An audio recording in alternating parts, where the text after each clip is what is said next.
Welcome to the Gilded Age. Welcome. I'm so excited about this show. We're gonna talk about it. I gotta get my bangs. Y'all got me in a ball gown. Y'all just don't. Okay, we're gonna talk about the Gilded Age, new show from HBO.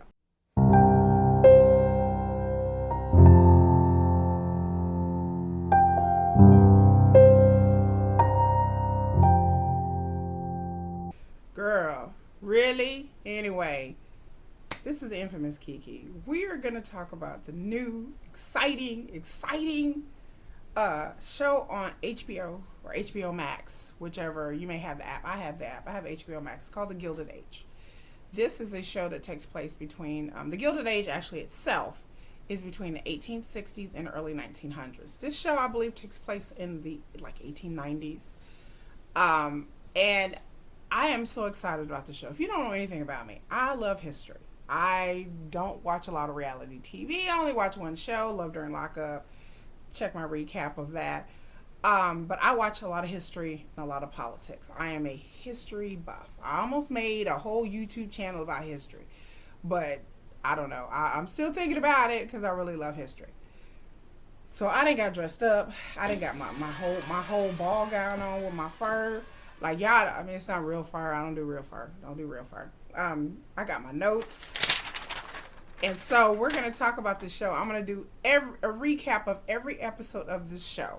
And then I might do other videos, which will throw in historical, anecdotal things, just depending. But yeah, I got dressed up for y'all today. I got my Gilded Age on today. So y'all should appreciate it. But the Gilded Age, they've just released the first episode. I knew Julian Fellows. Julian Fellows, if you don't know, is the same producer and writer that did Downton Abbey. I love Downton Abbey. I am a huge Downton Abbey fan since day one. PBS day one, Downton Abbey. I was there because I love history. Any type of history. Asian history, American history, British history, African history. I love any kind of history. So that was definitely my show. So I knew this show was coming out, but I didn't know it was going to be released just like yesterday. So shout out to Grace Randolph, who does movie reviews and TV reviews, because if I wasn't subscribed to her channel, I would have never known this show was coming out, or I would have been real late to the party like I always am, because I don't really be paying attention that much to like entertainment, news, or anything like that. Not unless it's like Marvel or Star Wars or something, then I pay attention a little bit. But yeah, this show debuted last night. They're doing an episode every Monday, so they're not just releasing it so you can binge watch, unfortunately. But that's okay. This show has an amazing cast. A lot of unknown people, a few well-known people, but a lot of people I have not heard of. This show's costume is amazing. Oh my God. I love costuming. I love fashion. I love costuming. I do designs. I do design clothes on my Etsy shop. I'll leave the links in the comment section for that too, as well. But there's she's a seamstress. I wouldn't say a seamstress, but she can sew. She does historical costuming, a lot of historical things. Her name is Abby Cox. I can't wait till she goes in on this show. I can't wait till she reviews this show. If you don't know who Abby Cox is, if you like historical costuming and hair care and skin care, it's very fascinating. Then I put links to her channel as well, because these are the channels that I like and I watch and I get ideas from. So I can't wait till Abby Cox does it. But The Gilded Age is a lavish show, and like I said, lavish costuming, sets, locations. It takes place in New York in the late 1800s, like around I think in the 1890s. It looks like, according to the costuming. And if you love Downton Abbey, you're going to really like this show. Every week I'll be recapping the episodes and just telling you my thoughts and interjecting historical things. I might do other videos about other historical elements of the show, because they name drop a lot. And unless you're into history, you won't get excited like a giddy 2-year-old like I do. And I'm like, Aster, ah! Yeah. Because again, when I hear historical real people name dropped, or characters or people, then I get a little excited. But let's get into it. I got my notes. You ready? Y'all ready? Okay. This show, the main character is a lady by the name of Marion Brooks.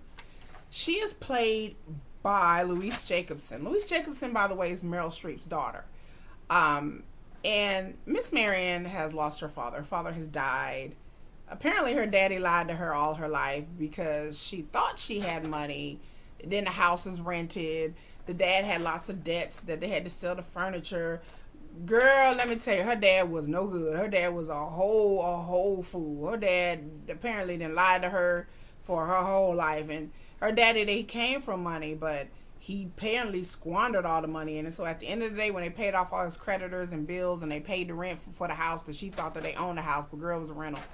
And apparently she only had like $30 left, which back in that day, $30 is probably akin to anywhere between $200 and $300. So yeah, she went from thinking that she was rich or not rich but well off. Their house was nice, to be like, girl, your daddy wasn't ish, girl. Girl, he wasn't no good apparently. And there's a whole story there that I hopefully will learn more about. So Marion understands she got these two rich aunts in New York. Marion is in PA. She got these two rich aunts in New York, and then like the creditors basically tell her like, you don't have no choice, you can't stay here. She ain't got no job. Back in the day they didn't really have no jobs like that, and so she was like, dang, they're like, you got enough to like feed yourself, pay the rent, and get a train ticket to where your aunt. She writes to her aunts and is like, look, father's then dead, I need to come out there. So she decides to go from PA to New York. She gets a little train ticket, and there ain't nothing left in the house. They didn't sold everything but the bed and the table. Okay. Like I said, bed and the table. That's all they got left. So she's like, get that to charity, I'm out. Deuce. So she sits at the train station. She sits next to this black woman, and there's like a scuffle at the train station, and these dudes are like, they're fighting, but really it's a ruse. Back in the day, pickpockets and thieves would orchestrate fights and then get everybody distracted and pickpocket people's wallets, steal women's purses, and that's what they did. These guys fight on the train station, and then one of the dudes get up and steals Marion's purse. And so she's looking for a purse, or her train ticket was in there. She's like, where's my purse? And she asked the black lady sitting next to her, have you seen my purse? And she's like, no. And so she misses, even though her luggage is there, she go to the train conductor, is like, my purse got stolen. And he was just like, too bad, so sad. And so Miss Peggy Scott, which is the black woman's name, she's like, okay, I'll help you, but you got to ride back here in the colored train. Now, pause. Here we go. Yes, in that time, segregation was up north. Like, a lot of people, when they think of segregation, they think of strictly the South. Segregation was up north. There were separate cars and separate schools, and there was a lot more freedom up north. There was segregation with Jim Crow was very rigid, but it was taking hold during this time. But we'll get into that in a minute, because something that Peggy says. But Peggy buys her a ticket. She has to sit there back in the colored car and with her. And so they finally get to New York. Yeah, New York. So they get to New York, and then, Peggy is waiting for a carriage to take her to her aunt's. And notice that poor Peggy is standing out there. It's nighttime, right? Poor Peggy standing out there in the rain by herself. Dangerous. That's dangerous. And to be honest with you, let me go back. Peggy is trying to get to Brooklyn. She's trying to get to Brooklyn. Why she's trying to get to Brooklyn, it's kind of like a mystery, but apparently, Peggy had some problems with her dad, and she's striking out on her own. She don't have a job. She don't really have a plan, but she has a drive and she has an ambition. Peggy reminds me a lot of Ida B. Wells. If you don't know who Ida B. Wells is, I suggest you Google it, pick up a book, do soul search yourself, and do whatever. If you're a woman and don't know who Ida B. Wells is, then I'm blaming you. I'm blaming the American education system, and you should really look up Ida B. Wells. Ida B. Wells is one of my heroes. She just came out with a Barbie that I'm totally getting. And Ida B. Wells is a champion of civil rights, women's rights. She was a newspaper owner and editor. She fought against lynching. Ida B. Wells is everything. She's all that and then some. So please look her up. But I think that's who Peggy was patterned after. She's going to be like a northern version of Ida B. Wells. So Marion doesn't want to leave Peggy there in the rain by herself. Again, it looked a little sketchy where they got dropped off at. So, you know, Marion said, "Okay, you can come with me. I owe you anyway for the train ticket. So my aunt's got money, and they'll pay you back. Whatever." So Peggy was reluctant, like, no, no, no, because again, back in the day, even up north, with her traveling with a white woman, she would probably be considered her maid, or her dressing lady, or a part of her household, or something like that. That was really the assumption. And also, Peggy being left there alone out there by herself as a black woman, that would have been very dangerous. Even, like I said, even up north, a lot of things that people attribute to the South, it was very more dangerous there. But in the North, it was racism there too. Even to this day, like when people think of, like, the South and the KKK, they think of like some rednecks in Alabama, but really, I've been to rural PA, and they're just as racist up there in rural PA. Not everywhere is Pittsburgh and Philly. Like New York, the same thing. Not all of New York is Brooklyn and New York City and Manhattan. Like, there's areas of upstate New York that are very rural, that are very non-diverse. So yeah. So just a little historical text to that. Peggy is played by Danae Benton. I don't know who she is. Apparently, people seen her in other things. It's very beautiful, very good actress. So they make their way to Marion's aunts. They get there, and Marion's aunts are like, and Marion tells her aunts, Peggy has to stay. Like, surely, like, it's raining. The ferry that goes to Brooklyn, because back then there wasn't roads. There was actually a ferry for the Brooklyn. What is it? The river right there? I forgot the name. I don't live in New York, so I don't know. I have to look this up. But yes, there was a ferry that you had to get from certain parts of New York to, like, Brooklyn. And so the ferry is down. It's raining really hard. So Marion tells Peggy, you can stay tonight. The aunts are like, we insist. We'll pay your money. And then the aunt's like, give me your parents' name and address, just in case something happens to you. I will be able to contact your parents or whatever, and contact your parents and your family, just in case something happens to you. I found that a little bit curious. I'm gonna do some more research on that, because I thought that was a little curious. Maybe that was the custom. Maybe it was the custom with black folks. I don't really know, but I'm gonna look that one up for y'all. But I thought that was a little, really odd. So Peggy stays there. She meets so now we're getting to like an upstairs downstairs type of thing. If you have not seen the British show Upstairs Downstairs, that's another thing I suggest you check out. Is the forebearer of Downton Abbey. There was a show back in the 60s, British show Upstairs Downstairs, which is about the rich people living upstairs and the downstairs servants. So Peggy has to go down there with the servants, of course, and some of the servants don't like her. I love how the servants, their names are ethnic. I love that. The aunts have a butler, and I forgot his last name, but he has a German last name. And then some of these staff have Irish accents. And I like that touch in there, because that is historically accurate. Most of the servants were immigrants that came from Ireland, Germany, Italian, Italy, Scotland, England. A lot of the servants were immigrants, and black folks too. These rich people had servants in their household that were different types of ethnicities. Just depends on their skill set, their preferences. Different ethnicities did different types of jobs. Most of the butlers and the maids and the servants, really, and the footmen and stuff that you see, most of them were Caucasian and white. A lot of the scullery maids, which is ones that cleans the room, in America, were African American. A lot of the groundskeepers were African American. Believe it or not, these rich people had horses. A lot of the horse wranglers and the people who were blacksmiths, because horses need shoes and you need tools, a lot of these were African American. So just to give you some enlightenment on that. But the houses, like the reaction of the servants to Peggy was very accurate, because they're like, they're going to take our jobs and everything. And really by the 1930s and 40s, the assessment was accurate, because more African Americans were taking jobs in households as servants by around the turn of the century, the 20s, the 30s.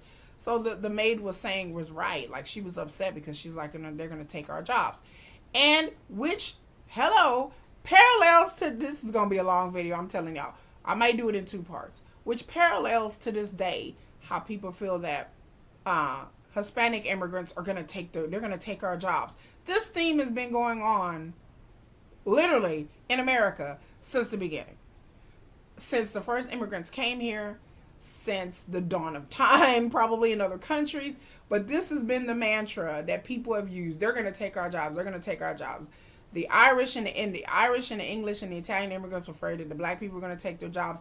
Before them immigrants got here, the white Anglo-Saxon from England and France thought that the Irish, they hated the Irish, they hated the Italians, they called them all kinds of names, they discriminated against them because it's all about the other and they're going to take our jobs. And it parallels down to this day.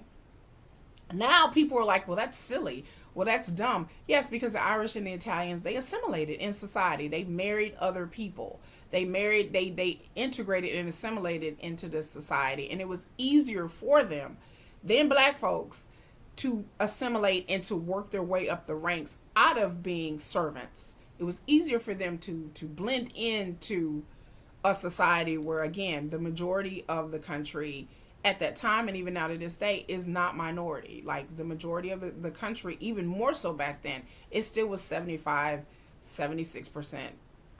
white. So yes, a lot of Irish and immigrants, they changed their last names. They got rid of their ethnic and German sounding last names. They married WASPs, white Anglo-Saxon Protestants. They left their religion.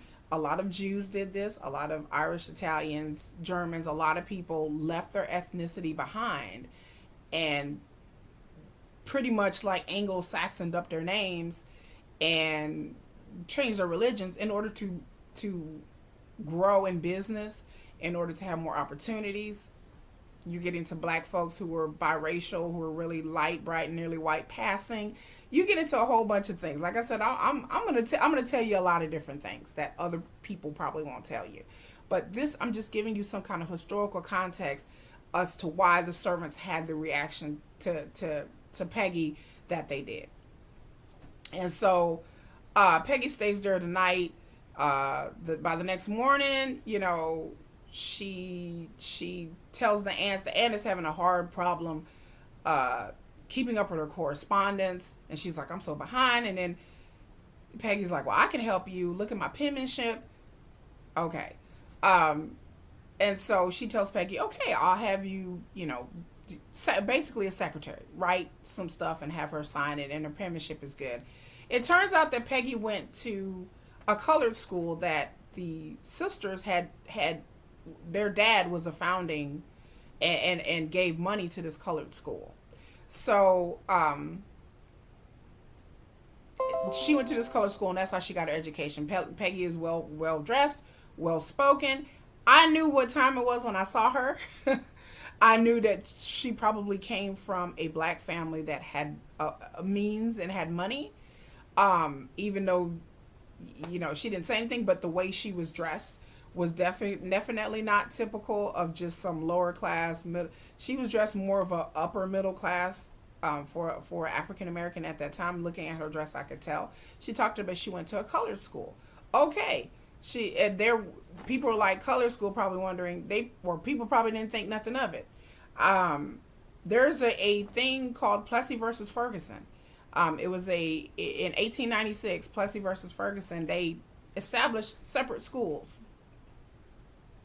for blacks and whites. There were separate schools before then, but that law in 1896, just a little tidbit of history. Plessy versus Ferguson, look up the case, but it is a case that sparked segregation, like widespread segregation. And there's always been segregation, and then there's always been charitable organizations, charitable rich elites that give to different charities for the poor and gave to different charities for colored, and start a lot of colored schools, and colored schools eventually turned into HBCUs around this time. A lot of HBCUs were coming into their own around this time, and a lot of the HBCUs were founded by rich white people. Like, a lot of people don't know that like the education and the teachers were black, But a lot of these HBCUs, their names, their funding came from rich white people who felt like black people needed some sort of trade or some sort of outlet, or it kept them out of trouble. There were various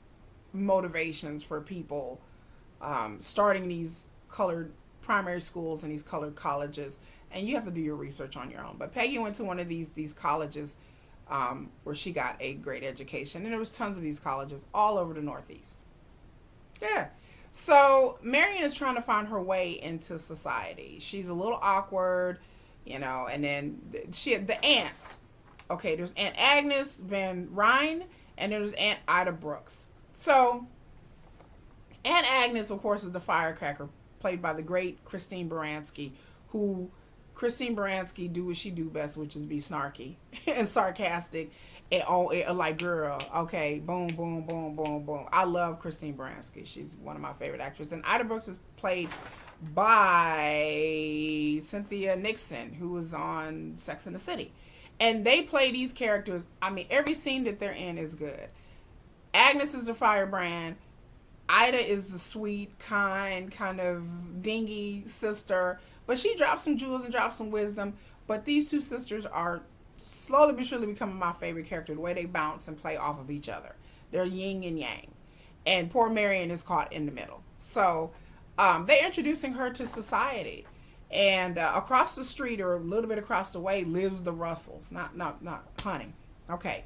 George and Bertha Russell have two kids, Larry and Gladys. Larry, he's in Harvard, good looking guy. Gladys, I think she's probably like 14 or 15. She's like a teenager. George and Bertha Russell are up and coming. They what you would call the nouveau riche, or the new money. So New York, of course, was founded by a lot of different families that have been there since the 1600s. Since the Mayflower, they talk about it a lot. Mary and her family has been in New York, or been in the area for centuries, since the 1700s. They talk about their grandmother came there, and and they built this. So you have the new money versus the old money. There are a lot of people, if you know history around this time, there's railroad magnates, there's bankers, there's all kind of people that came up from humble merchant beginnings to be the titans of industry. So you're talking about the Vanderbilts and the Morgans, JP Morgan Chase, Carnegie. That's what you're talking about here. So George Russell's pattern after this, he's a railroad guy, and he is pretty ruthless in his business. He about his business. He ruthless. He ain't here for you. Okay, and his wife, she desperately wants to be in society. Now, this was a reflection of real life attitudes. There were a lot of wives of new money that had parties. They donated to charities. They wore elaborate dresses. They needed to be seen in her because they were trying to break into the elite of society. And this was important because that gave you connections through marriage for your children. That gave you connections to help your husband's business. That let you into the most fanciest parties. And a lot of these women wanted to be seen and wanted that. And really, that was the only option for these women. Like, there was no, there was education in women's colleges, but that was for the working class. But for these rich elite women who have nothing to do all day and all this money, the only thing they really had to latch onto is social circles and being part of the social scene of the country or the city that they were in. This parallels to this day. You had clout chasers. I would say Bertha Russell is a clout chaser. She do anything for clout. She do anything for clout. Like, she's a clout chaser. And again, to this day, it's just in a different form. People are on the internet doing things. People on social media stunting for social media. Nothing really has changed when it comes to the rich and the elite. People want to be seen with certain people. People want to be seen with certain high-level elite rich people, like the Kardashians and other people like that. People flock to celebrities and flock to rich people. And in the social circles of the uber rich and the old rich and the new rich, yes, things have changed. But really, if you look to the descendants of these high-ranking families, they have several social circles, and one of them is like the old money. Now they're the old money, and then the new money. Like I said, things have changed, but not really that much. So poor Bertha Russell, she's paired by Carrie Coon. Can we just give it up to Carrie Coon? Can we just give it up to my girl? Like Carrie Coon, I've seen her in other things, but as Bertha Russell, she owns the show to me. Like besides the ants, she owns this show. She is doing everything that she can to try to social climb. So they invite her and a bunch of other people to this charity ball. She brings her daughter with her, and I mean, and they are throwing low key shade at Miss Russell. They are, they is like, oh, you hear, because they want her money. Because basically, she's the richest. She has the biggest house. She has a big, huge White House that she's had built. She probably had more money than all these old wealthy people, and they are jealous of it, and they know that they're the old. They say it in the episode. The servants say they're the old, and the new. They need to make way for the new, and they don't want to make new way for the new, and they're afraid that they're the past, and these new rich people are the future, which is true because these families, these super rich families that came around in the late 1800s, 1900s, now they're the future. They have great grandsons, and they still got money, and all this old rich elite. I mean, I had to look it up and do some research, but about these old wealthy families, but a lot of them you ain't even really heard of. They didn't really make the history books, like they thought they were going to. But so they invite her, charity ball, and then Marion's there with her aunts, and then the aunts are like, "Don't talk to her," because Marion and Agnes is very old money minded, and she's like, "We don't hang out with them, even though they live across the street. We don't associate with them or nothing." So they treat Miss Russell like they just want, like she a dog, like she dog water. Like they just treat her like she ain't nothing. But Carrie Coon, and then her husband is played by Morgan Spector, and he is a whole snack, girl. He's a whole zaddy snack. Zaddy. He's a whole zaddy snack. So he is a handsome, bearded,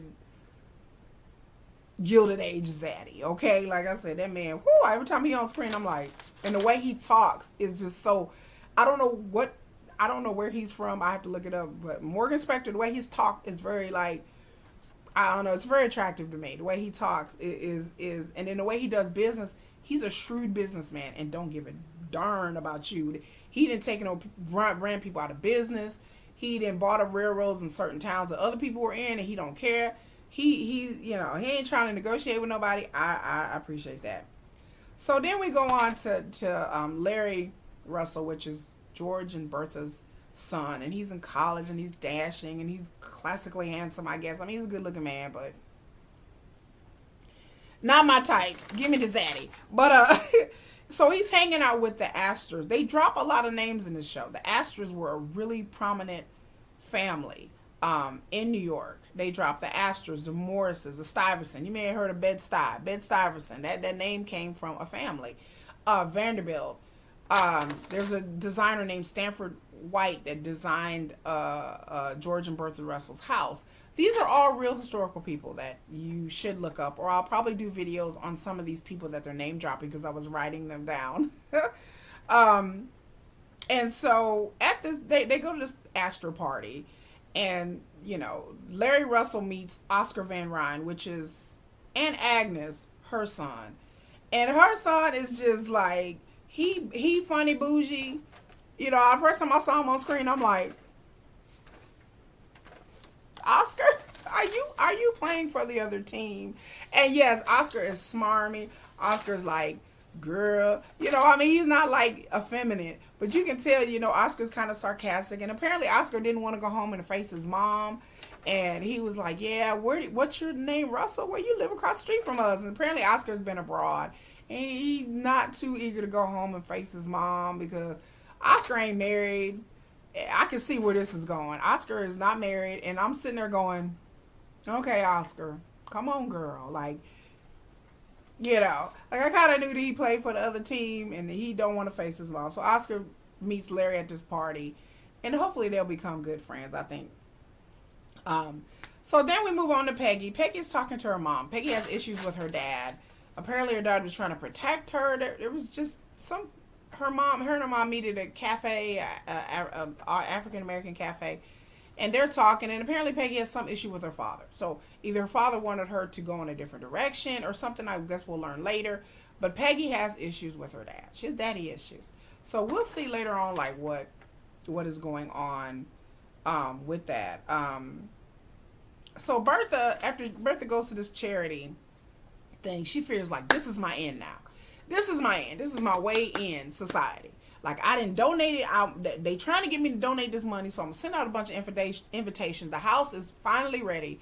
So Bertha Russell's gonna have this big ball. She gets the chef together, the servants together, and everything. Talking about, we're gonna have this ball. We're gonna get all this food. There's supposed to be 300 to 400 people there, and she invites the across the street. She invites Marion Brooks and the aunts. She invites everybody in society. So she starts sending invitations out, and she goes out to some people's house, like doing an in-person invite. Like she a real do anything for clout. She really is a clout chaser.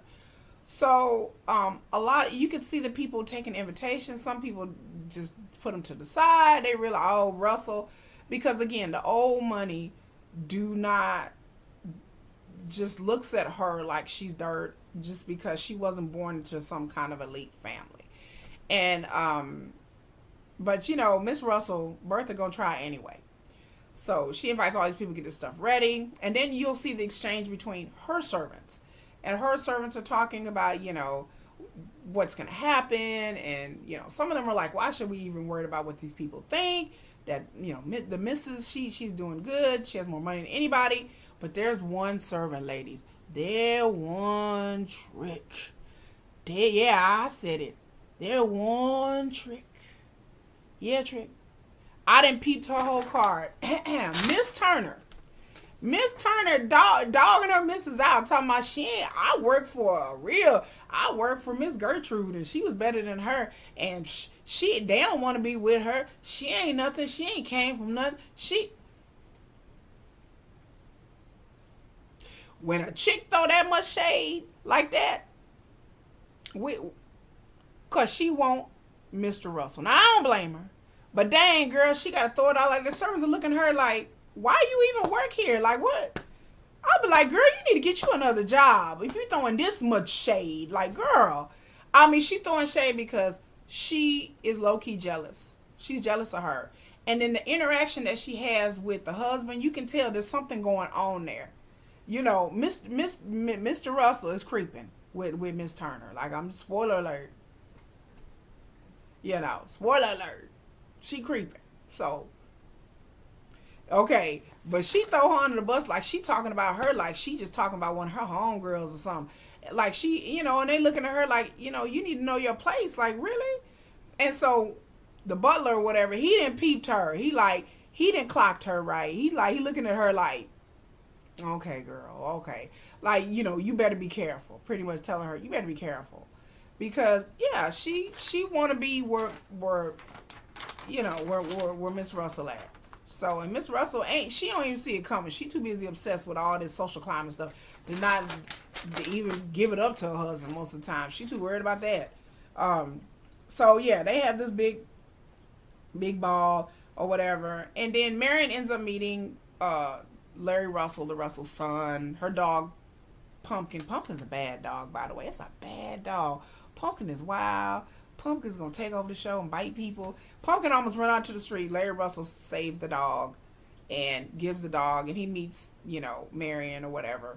And they say, hey, hello, and a kind of little flirtation, little flirty flirt going on, girl. I was like, ooh, you know, she got lots of options. So Miss Russell has a party. You know, I'm going to tell y'all, first thing I thought was, I was like, ain't nobody going to be at this party. I didn't think anybody was going to be there. But Mr. Russell's like, you should have invited some of our old friends. Because apparently they had an old set of friends that were on their same social level. So he was like, you should have invited them. But she's like, no, I don't want to. So Miss Russell apparently ain't messing with them no more. She's like, no, I ain't inviting old friends. We gonna try to climb this social circle. We gonna do it or die trying. Like, you know, she didn't push all the old friends to the side to try to cater to these new people because she wanted to be in the new circles now. So these people come to this party and they'll come trickling in, and she done made all this food, and the people, they barely show up. The lady from the charity, the only reason she showed up is because she wants her money. and Miss Russell told her to get out of here. Like, girl, bye. And so the party pretty much is an embarrassment, if anything. Marion sneaks out the house and sneaks to the party, and she looks lovely in her yellow. I was like, who is designing these costumes? She looks so lovely in her yellow. Like, she looks so beautiful. And she sneaks out to the party and says hi to the Russell kids. And she hi to Mrs. Russell, but she can't stay because she snuck off. And so she tells Miss Russell she got to leave. And Miss Russell's kind of rude to her. But I understand that, she probably thought that she was there just to play, just to say hi or whatever. But Marion, she wanted to be there, And so Marion go back home, sneak back in. Peggy helped her sneak out. And there you go. Then we found out that Oscar apparently is part of the other team, because he is actually having an affair with John Adams' great-grandson. Now, look, I got to look this up. His name is John Adams. I'm like, did John Adams have a gay great-grandson? Stay tuned, because I'm going to look this up. I was like, I need to Google this, because, yeah, but he all up in the bed kissing him, and that's why he has not gotten married, because he plays for the other team. Which, back in the day, I tell people, again, if you have a problem with gay people, I don't know what to tell you, or gay people being in certain shows, a historical show. Again, gay people have been here since the dawn of time. Gay people have married straight people since the dawn of time, whether they be male or female. There are whole cross-dressing women and men all throughout history that have married people, had kids with people, and then also had a boo thing on the side, a same-sex boo thing. Again, that is it shouldn't be any shock to anybody, but apparently that still is a thing today. But yes, there were gay kings and queens, gay rich people, gay poor people, gay medium class people, gay people of all races, shapes, sizes, colors, socioeconomics, all throughout history. Don't get it twisted, okay? Don't get it twisted, okay? So I knew once somebody on this show was gonna be working for the other team, and then I'm waiting for the lesbian to show up. I'm just saying, I like diversity in my storytelling and be historically accurate. Yeah, there was bi people. People, don't let TV get you messed up. I'm gonna have a whole historical thing about homosexuality in history, because people just think that this is new. People are just on the down low. People are just in the closet.